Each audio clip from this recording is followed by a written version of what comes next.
NPA हो गया है, इसीलिए बैंक बेच दीजिए। तो मैं कहता हूं प्रधानमंत्री सबसे बड़ा एनपीए का एस्टेट है और इसको बेचने की जरूरत नहीं है, ये अंबानी और अडानी के हाथ में बिका हुआ है। स्वागत है आप सभी का तूफान न्यूज पर और मैं हूं आपके साथ नाजिश खान। चुपचाप ये पार्लियामेंट में बिना बहस का ऐसा कानून पास कर रहे हैं जिसका असर दिखना शुरू हो गया है और आने वाले समय में इसका असर और ज्यादा दिखने वाला है।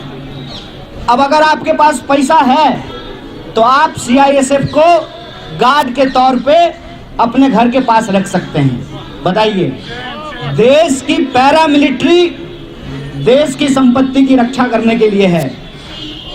जब देश की राष्ट्रीय संपत्ति नहीं बचेगी तो पैरामिलिट्री किसकी रक्षा करेगी? आप ये सोच करके देखिए कि ये पूरा मामला है क्या।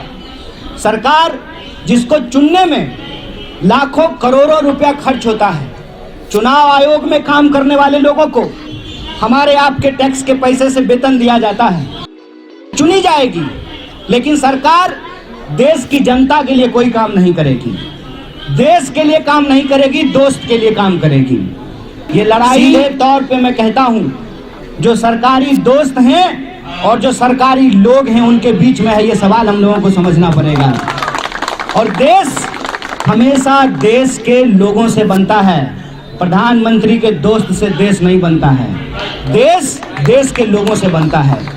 इसीलिए आज हम जहां खड़े, किसानों को हम लोगों को धन्यवाद कहना चाहिए कि किसानों ने एक रास्ता दिखाया है और वो रास्ता ये है कि ये सरकार अगर चुनाव लड़ती है और सरकार का काम सिर्फ और सिर्फ चुनाव लड़ना है तो चुनाव ही एक ऐसा रास्ता है जहां से इस भड़के हुए बैल को काबू में लाया जा सकता है।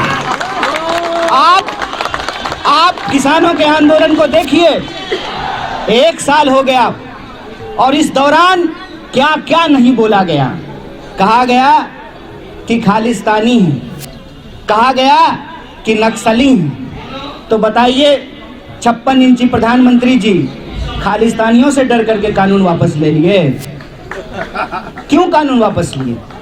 क्योंकि किसान सिर्फ किसान नहीं है, किसान इस देश का नागरिक भी है।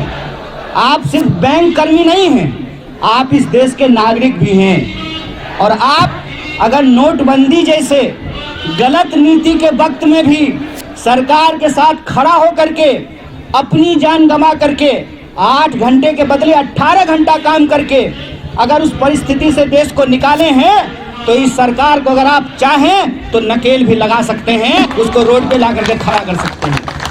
जब आप देश के नागरिक हैं तो बैंक में काम करने वाला एक कर्मचारी इकलौता नहीं होता है, उसके भी परिवार होते हैं, उसके भी रिश्तेदार होते हैं। और इस देश के संविधान को धन्यवाद देना चाहिए कि इस देश के संविधान ने इस बात का अंतर नहीं किया है। अरे मैनेजर साहब का भी वोट एक होता है और चपरासी जो बैंक में होता है उसका भी वोट एक होता है, जो बैंक के डायरेक्टर होंगे उनका भी वोट एक होगा और हम जो बैंक में खाता खुलवाने वाले लोग हैं उनका भी वोट एक होता है। ये जो हमारी वोट की ताकत है उसी को बांटने के लिए बड़ी खतरनाक साजिश की गई है। और यह साजिश समझो कि इस देश की आम आवाम को, जिसके पास हर किसी के पास एक वोट है, उसको आपस में बांटा गया है। जब किसान लड़ रहा होगा तो बैंक कर्मचारी नहीं होंगे, जब बैंक कर्मी लड़ रहा होगा तो किसान नहीं होंगे, जब स्टूडेंट लड़ेगा तो मजदूर नहीं होंगे, जब मजदूर लड़ेगा तो आदिवासी नहीं होंगे, जब आदिवासी लड़ेगा तो महिलाएं नहीं होंगी। और ये हमको आपस में इसलिए बांटा गया है कि ये वही साजिश है जिसके बदौलत इस देश पर अंग्रेजों ने 200 साल राज किया था। फूट डालो और राज करो। और आज ये वही समय है कि इस देश की आम आवाम को तमाम तरह के पेशे के आधार पर, पहचान के आधार पर, बोली के आधार पर, क्षेत्र के आधार पर बांटा जा रहा है। एक सवाल आप हमको पूछ करके बताइए और सोच करके बताइए कि अगर एसबीआई बिकेगा तो सिर्फ बिहार के लोगों की नौकरी जाएगी कि महाराष्ट्र के लोगों को भी नौकरी जाएगी? तो क्या हमको साथ में वीर कुंवर सिंह जिंदाबाद, और शिवाजी महाराज जिंदाबाद बोलना चाहिए कि नहीं बोलना चाहिए। और ये आपस में जो हमको लड़ाया गया है उसका सीधा साजिश क्या है कि आम जनता की जो परेशानी है उस परेशानी को अलग अलग करके दिखाना है। आम जनता की क्या परेशानी है, हम आम जनता की बदौलत आपको बताते हैं, आपको बैंक कर्मी होने के नाते, कि जब हम बैंक में जाते हैं तो हमको बुरा महसूस होता है। वो बुरा महसूस इसलिए होता है कि उनके साथ अच्छा बर्ताव नहीं किया जाता है। उनके साथ अच्छा बर्ताव क्यों नहीं किया जाता है ये हम सोच ना सकें, इसीलिए ग्राहक और बैंक कर्मी को आपस में बांट दिया गया है। बैंक कर्मी की समस्या क्या है कि अगर वो 16 घंटा काम करेगा तो उसको अपनी पत्नी से बात करने का फुर्सत नहीं है। तो कोई पासबुक लेकर के आएगा काउंटर पे, एक सवाल को 3 बार पूछेगा तो स्वाभाविक रूप से झल्ला जाएगा। लेकिन जो पासबुक लेकर के आया है उसकी इनसिक्योरिटी क्या है? उसकी इनसिक्योरिटी ये है कि इस देश में निजी कंपनियां पैसा लेकर के भाग गई। आप मुझे बताइए, कहाँ है जेबीजी, कहाँ है हेलियस ग्रुप, कहाँ है पियरलेस, कहाँ है सहारा? बैंक गायब हो गए, जनता का पैसा लेकर के गायब हो गए।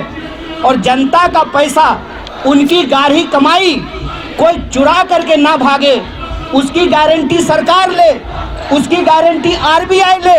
इसीलिए बैंकों का राष्ट्रीयकरण किया गया कि अगर 500 रुपया भी मेरा है, मेरी संपत्ति है, अगर हम एसबीआई में जमा करते हैं, सार्वजनिक बैंकों में जमा करते हैं तो उसकी गारंटी है, वो कहीं नहीं जाएगा।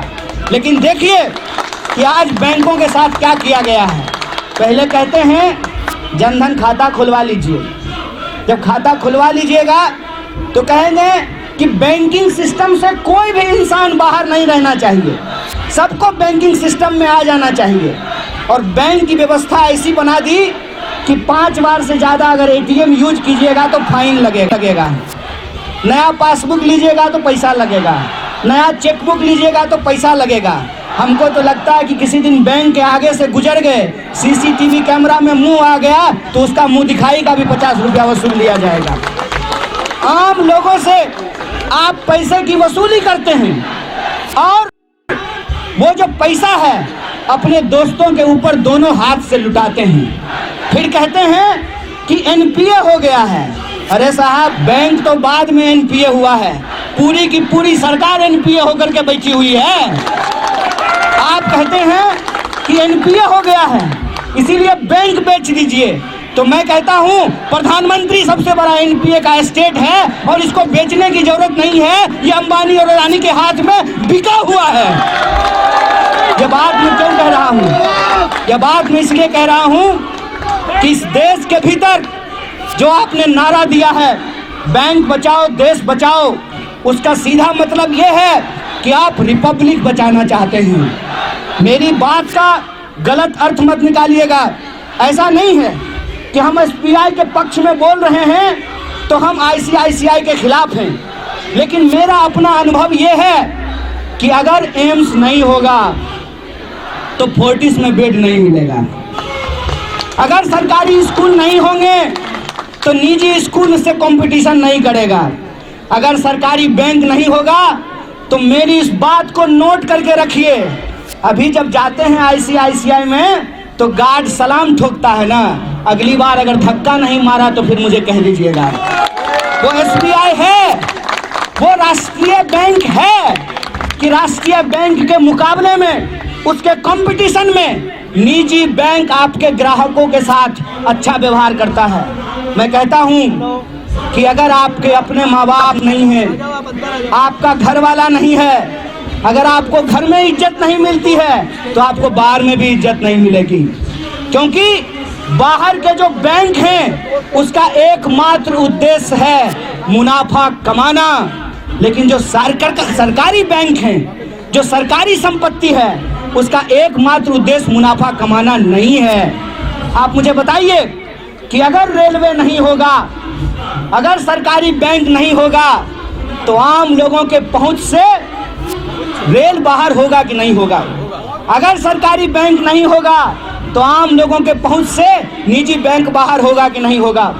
ये जो परिस्थिति है इस परिस्थिति को हम सबको समझना पड़ेगा और इस परिस्थिति को हम बखूबी समझते हैं। इसीलिए हम यहाँ आए हैं, बैंक कर्मचारियों के बीच में आम इंसान की हैसियत से आए हैं कि बैंक को बचाने का सवाल सिर्फ आपका पेंशन बचाने का सवाल नहीं है, सिर्फ आपका वेतन बचाने का सवाल नहीं है। सरकारी बैंक बचाने का मतलब है सरकार बचाना, सरकार बचाने का मतलब है देश बचाना, देश बचाने का मतलब है लोकतंत्र बचाना। इसीलिए सरकारी बैंकों को बचाने का तात्पर्य यह है कि हम इस देश में रिपब्लिक बचाना चाहते हैं। और रिपब्लिक का मतलब यह होता है कि इस देश के अंदर साधारण से साधारण व्यक्ति, चाहे वो वर्दी पहना हुआ हो या बैंक का ड्रेस पहना हुआ हो, चाहे वो फुटपाथ पे जूता सिलता हो या इस देश की सर्वोच्च संस्था संसद में बैठा हुआ हो, सबका अधिकार बराबर किया गया है। इसीलिए जो रिपब्लिक का हेड है, देश के राष्ट्रपति हैं, वो राजा का बेटा नहीं है, वो इस देश के आम इंसान का बेटा है। ये अधिकार हमारे हाथ में रहे,